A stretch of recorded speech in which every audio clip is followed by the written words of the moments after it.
Hello, it's good to see you here. Today we're going to be reading John, the Gospel of John, chapter 18. This is easy to understand, so I guess I'll just start reading. When Jesus had spoken these words, he went out with his disciples over the brook Kidron, where there was a garden, which he and his disciples entered. And Judas, who betrayed him, also knew the place, for Jesus often met there with his disciples. Then Judas, having received a detachment of troops and officers from the chief priests and Pharisees, came there with lanterns, torches, and weapons. So Judas came, and they had, like, I guess you'd call them the temple guards. They were Jewish soldiers that they used around the temple. Okay, that's who the soldiers were. They weren't Roman soldiers. Verse 4, Jesus therefore, knowing all things that would come upon him, went forward and said to them, "Whom are you seeking?" They answered him, "Jesus of Nazareth." Jesus said to them, "I am he." And Judas, who betrayed him, also stood with them. Now, when he had said to them, "I am he," they drew back and fell to the ground. And he asked them again, "Whom are you seeking?" And they said, "Jesus of Nazareth." Jesus answered, "I have told you that I am he. Therefore, if you seek me, let these go their way, that the saying might be fulfilled, which he spoken, of those whom you gave me, I have lost none." Now that was back in the last chapter 17, verse 12, where he was praying, and he says of those that God gave him, he didn't lose any of them.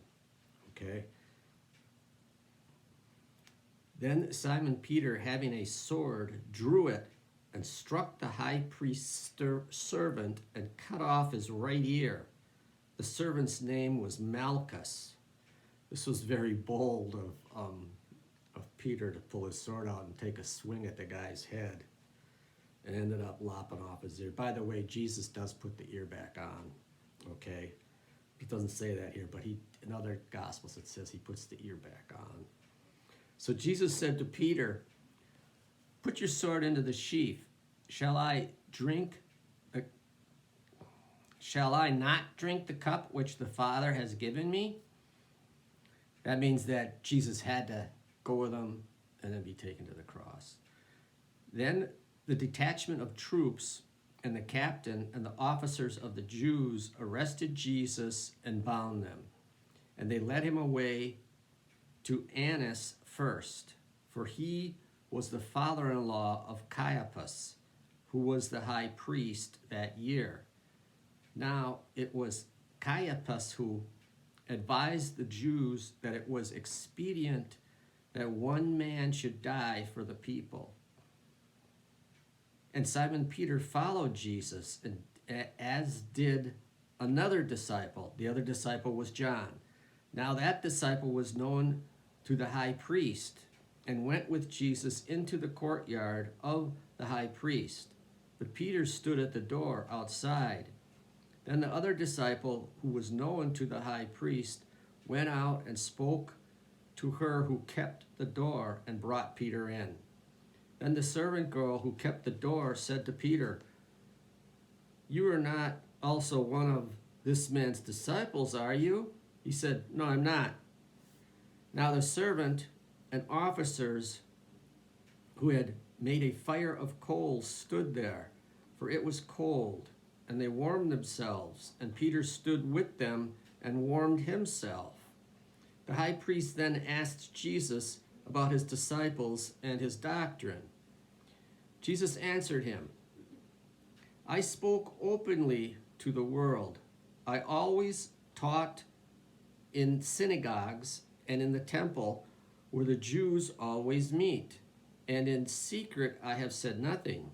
Why do you ask me? Ask those who have heard me what I said to them, and indeed they know what I said."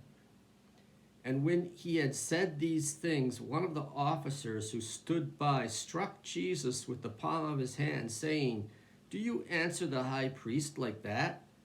Jesus answered him, "If I have spoken evil, bear witness of the evil. But if well, why do you strike me?"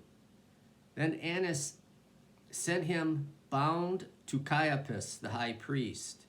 Now Simon Peter stood and warmed himself. Therefore they said to him, "You are not also one of his disciples, are you?" He denied it and said, "I am not."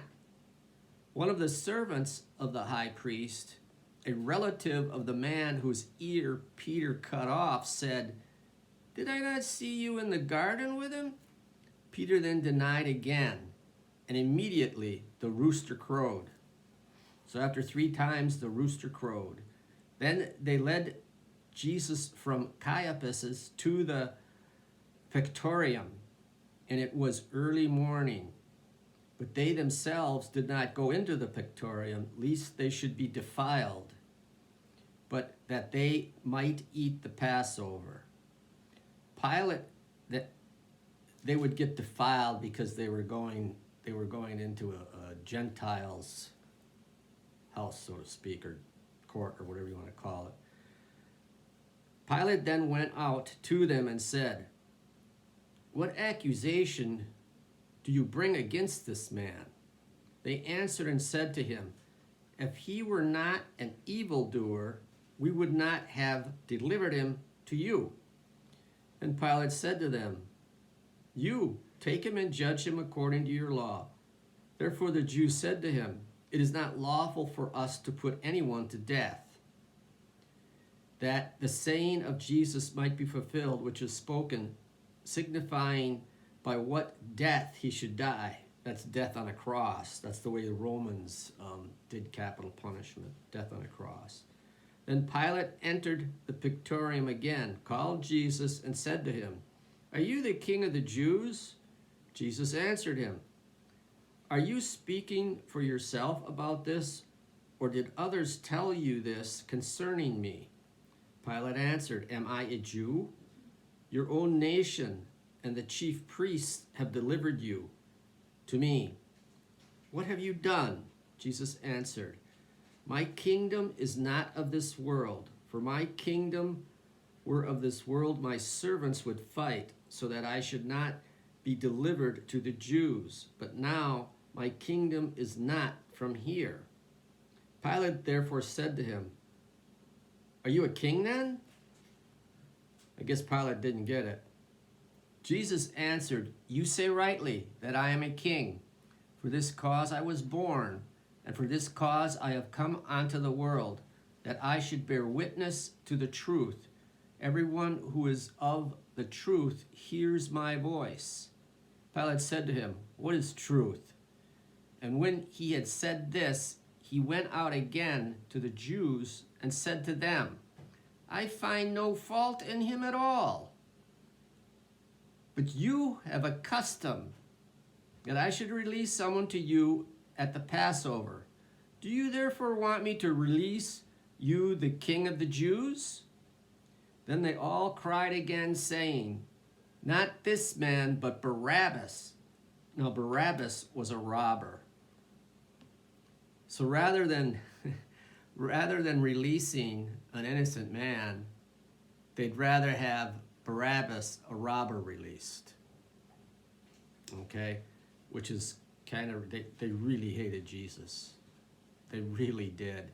For the Jewish leaders to say, well, give us the robber and go ahead and kill this person, capital punishment on a cross. It's pretty rough.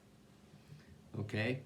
Next time we meet, we'll go over chapter 19. If you have any questions, you can put it in the comments and I'll answer them. Thank you very much. Have a good day. God bless you.